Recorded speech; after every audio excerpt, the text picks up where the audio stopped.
Et bien salut à tous, aujourd'hui on se retrouve pour une nouvelle vidéo sur laquelle on va faire la deuxième partie de mon unboxing de Noël 2019. Donc j'ai bougé le timer et on va commencer par le plus petit paquet. Ce sont des lubrifiants. Donc voilà, il y a 3 petites bouteilles. Je sais pas combien il y a de millilitres dedans, mais il doit y en avoir assez peu. Donc, on va ouvrir ça. Voilà. Alors il y en a un orange et 2 autres blancs. Alors je sais pas si ça change ou quoi. Ça m'a pas l'air, hein. C'est les mêmes, c'est juste que le bouchon change de couleur.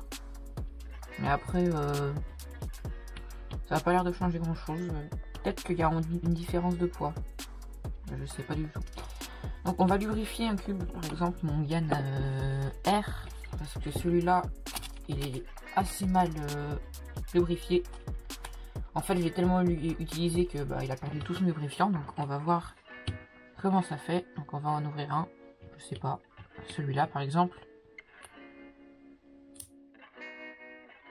Alors ok, donc comment ça fonctionne? Ok, on a une petite pipette. Donc je présume qu'on vient déposer. Alors attendez, je vais peut-être démonter mon cube. Hop, voilà. Est-ce que on peut directement venir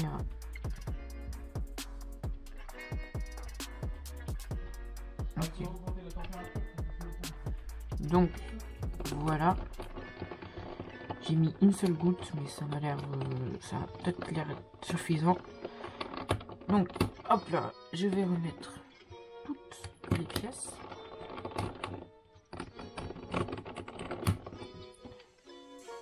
Ah là, j'en ai mis dessus. Et maintenant on mélange.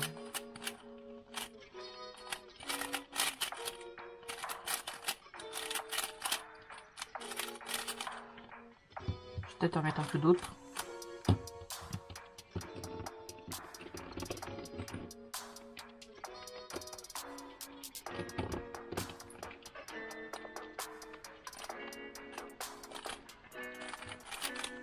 Oh la différence, en quelques gouttes c'est fini.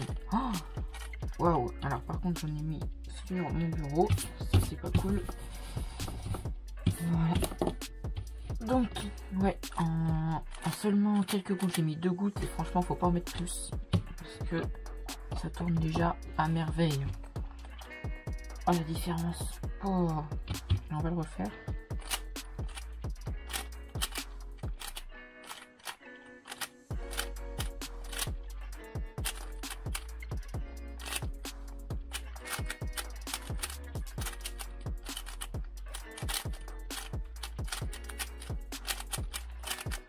J'ai les doigts un peu froids, donc là je suis pas très fort. Et donc voilà, ça a l'air de plutôt bien fonctionner comme lubrifiant. Comme vous pouvez le voir, j'ai changé de place la caméra et maintenant on va passer au vif du sujet, les Rubik's Cube. Alors comme vous pouvez le voir, j'ai posé mon Rubik's Cube ici parce que je manque de place. Je commence à avoir vraiment énormément de Rubik's Cube. Donc les différents Rubik's Cube qu'on va avoir sont le Kilomix, le GTS M 5x5 de chez Moyu, qui est vendu avec un petit posoir en plastique pour poser sur Rubik's Cube comme ça en diagonale. Voilà. Et pour finir, on a le GAN 460M.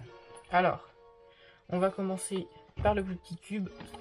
Donc c'est le Kilomix. Donc je pense que celui-ci est assez facile à résoudre. Alors, le truc que je pensais, c'est qu'il était plus gros. Je le voyais beaucoup plus gros que ça. Hop. Alors, est-ce qu'il y a autre chose dedans? Non, il n'y a rien. Il n'y a pas de notice. Bon, il peut paraître gros comme ça, mais par rapport à un Megaminx, regardez. Pas un Megaminx, si c'est ça. Regardez, on peut voir que en fait ça fait sa taille. Moi je pensais que c'était plus gros, mais non, ça fait la taille. Donc, on va le mélanger parce que d'après moi, je pense que c'est un Rubik's Cube très simple à résoudre. Alors vous allez me dire, il n'y a pas de centre, il y a quand même 12 couleurs, vu qu'il y a 12 faces. Mais en fait, pas tellement, parce que, je sais pas, je trouve que c'est plus simple. Parce qu'avec les couleurs qu'on a déjà placées, ensuite on cède, vous allez voir, je vais vous montrer pendant la résolution. De toute façon, ça ne risque de pas prendre beaucoup de temps. Donc en tout cas, il tourne très bien. Du coup, il n'était pas disponible en stickerless, mais franchement, il tourne vraiment très bien. Il a un corner cutting, on va voir le corner cutting quand même. Il n'est pas excellent, mais bon, enfin pour un Rubik's Cube Minx à 12 faces, c'est quand même pas mal du tout. Alors, on va placer, et donc vous allez voir que par exemple ici, on peut voir que c'est simple quand vous avez l'arête bleu-rouge, l'autre il n'y en a qu'une seule qui est comme ça, on sait très bien que c'est au-dessus la blanche. Et donc en fait, c'est encore en plus pratique si vous connaissez un peu les couleurs du Megaminx. Mais je trouve quand même ça simple, même si on connaît pas vraiment le Megaminx par cœur. Ce qui d'ailleurs est mon cas, hein, parce que franchement je me suis pas amusé à reconnaître les couleurs par cœur. Contrairement à un 4x4 où là du coup il faut placer les centres.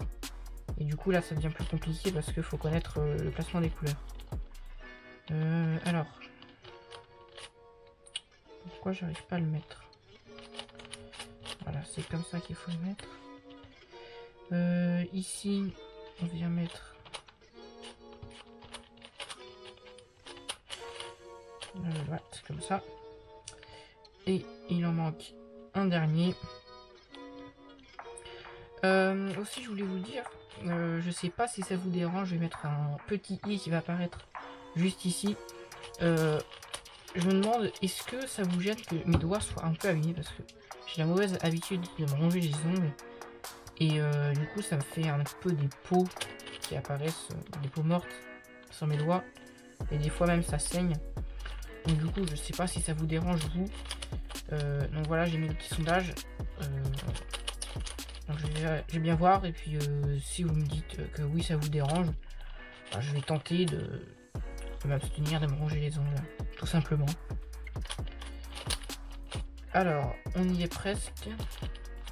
On va bientôt avoir fini la deuxième étape, qui du coup la quatrième, même la cinquième pour le Megaminx. Vu qu'il n'y a pas les arêtes, c'est vraiment plus rapide à faire. Donc là par contre je sais pas dans quel cas on est.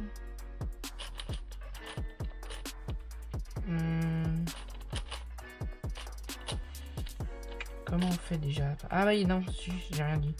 Faut juste orienter ça comme ça du coup. Ah, c'est simple en vrai. Du coup, comment on va faire ça?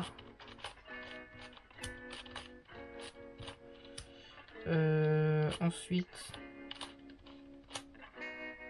comme ça. Et ensuite, je me suis raté. Bon, alors on va le refaire.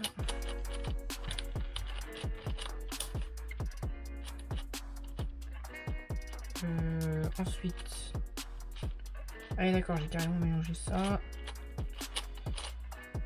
Voilà. Tac, ça on met ça comme ça. Et ça juste ici. Donc on a dit ça c'est bien placé, ça c'est bien placé, c'est bien placé. Non, ça c'est mal placé. Alors.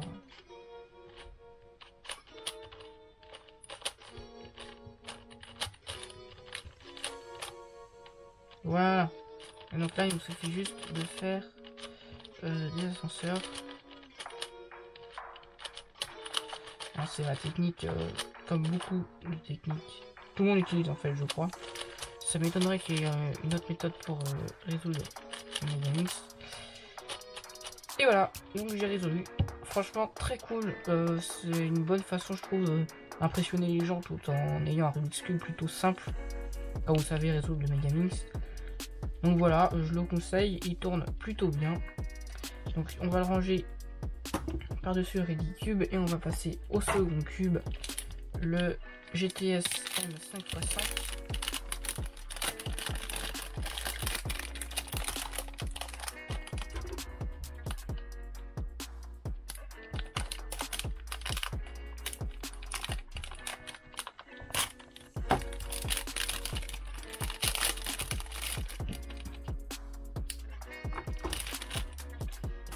Alors, du coup, la boîte est magnétique et elle est assez belle, c'est en doré dessus. Et on a l'impression que c'est un peu un effet cuir. Et donc, voilà. Alors, en fait, c'est pas le même, mais ça y ressemble énormément par rapport à mon YJ. Donc là, ici, on a des petits aimants de rechange. Ici, on a une carte Moyu avec... je sais pas qui c'est, mais voilà. Une autre carte Moyu avec un autre speedcuber et la méthode que j'ai pas besoin. Alors, on va ouvrir le cube. En fait, on dirait vraiment le même. On dirait qu'ils ont juste changé le petit autocollant de marque par-dessus. On va voir la différence. Ça m'intéresse. Hop. Donc, il est plus sec. Il est plus sec et il tourne moins bien. Enfin, je trouve personnellement, il tourne moins bien que le YJ. Ce qui est plutôt étonnant parce qu'il y a un... Enfin, ouais, je sais pas. C'est bizarre. Est-ce que, du coup, les manettes, on les sent... Ils sont plus forts, les manettes, sur le GTS que sur le YJ. Mais en fait, c'est surtout parce que le YJ, pardon, il est lubrifié. Contrairement à lui, il est vraiment plus sec. Donc, vous pouvez entendre le bruit. Alors on va voir le corner cutting. Pas excellent. Enfin, il est moins bon que sur le YJ en tout cas. Ah, franchement, c'est étonnant parce que franchement, c'est vraiment les mêmes cubes quoi. Les écritures chinoises se ressemblent énormément. On a même le même sinogramme ici, on peut voir. Donc, pour vous dire comment ils se rendent. Mais donc voilà, ça va être difficile de les différencier. Là, on a le YJ, là, on a le... Ouais, c'est ça. Le vert est un peu plus clair, je trouve, plus pâle, fade, on va dire. Les couleurs sont plus fluo sur le YJ. Là, on peut voir aussi que le rouge est plus foncé. Le jaune, un tout petit peu plus. En fait, les couleurs sont plus fluo sur lui que sur lui. Donc voilà, c'est... je pensais que celui-là allait être mieux parce que bah, il coûtait un peu plus cher, mais en fait non. Donc voilà, ça va me permettre d'avoir quand même... Il est quand même relativement bon. Hein. Je dis pas le contraire, mais il tourne moins bien que le YJ. Donc je vais le replacer ici. Je vais juste faire une petite série comme ça. On n'a pas testé le corner cutting interne. Il est plutôt bon. Et par contre, ce que je remarque, contrairement au défaut du YJ, c'est que le YJ avait tendance à faire ça. Voilà. Et là, il se bloquait dans cette position. On peut voir que cette pièce est complètement voilà, à moitié déclipsée. Là, on peut voir que c'est un peu... Enfin, ça fait à moitié des pop. Les pièces ne sortent pas, mais on peut plus le tourner. Donc, contrairement à lui, du coup, qui, même si on force, il veut pas. Enfin, soit il passe, soit il passe pas. Mais il se bloque pas. Bon, on va passer au cube que j'attends le plus. C'est le GAN 460M. Donc, hop, on va poser ça en dessous. Alors, par contre, ce que j'ai remarqué, c'est qu'il y a maintenant un petit R. Je crois que c'est pour interdire aux autres marques de copier le sigle. Et avant, il n'y avait pas le petit R, par exemple, sur le GAN 354M. Il n'y avait pas. Donc voilà, une petite différence que je remarque comme ça. Alors, le cube est stickerless. On a la petite pochette qui va avec. On a un truc de serrage. Alors, ce qui est rigolo, c'est que sur les vidéos que j'ai vues, il y avait une clé de serrage différente. Et là, il n'y a pas les GES. Alors, pourquoi? Je sais pas. Mais il n'y a pas les GES. Donc, c'est pas très grave parce que j'en ai plein avec mes autres GAN.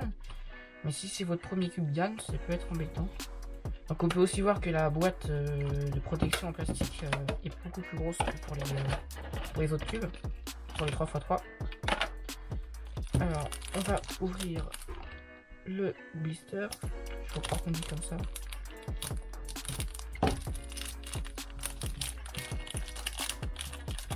Alors, je crois qu'il est lubrifié. Ouais, waouh. En le prenant, j'ai tourné une face et là, la différence par rapport au vieux MF4 que j'avais, incroyable. Oh, c'est tellement satisfaisant à tourner. Regardez moi le corner cutting que c'est égal. Il n'y a pas grand chose à dire. C'est incroyable. Bon, là il bloque un peu. Mais alors, les manettes, on les sent vraiment bien. Ouais, les tranches internes sont vraiment fortes. Et même les tranches externes aussi par rapport au 5x5. Mais alors, qu'est-ce qui tourne bien? On va faire un mélange parce que du coup, moi ça m'intéresse de savoir si je vais battre mon record du premier coup. Parce que si je bats du premier coup, ça veut bien dire que c'est important de changer de cube et d'avoir un cube qui tourne vraiment bien. Parce que du coup, là, je crois que mon record ça va être dans les 1 minute 40 et quelques. Attendez, je vais regarder ça. Je vous montre pas le code.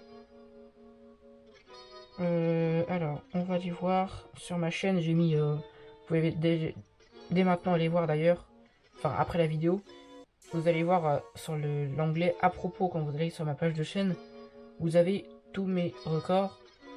Et là, on peut voir que le 4x4 est de 1 minute 46,06. Donc, je vais mettre sur son petit socle que j'ai fabriqué. Pour ceux qui se demandaient ce que c'était depuis le début, ben voilà. Alors, on a dit c'était 1 minute 46. On va essayer de faire mieux, du coup.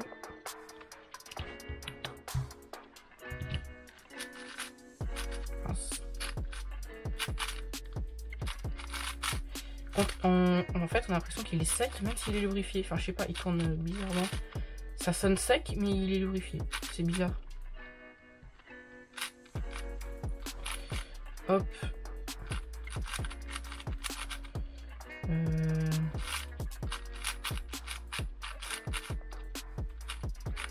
Non. Comme ceci. Oh, j'ai deux paires de fêtes déjà. Hop.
Oh non, 1 minute 47. Bon, j'ai pas battu mon record, mais franchement j'étais proche à 1 seconde près. Voilà.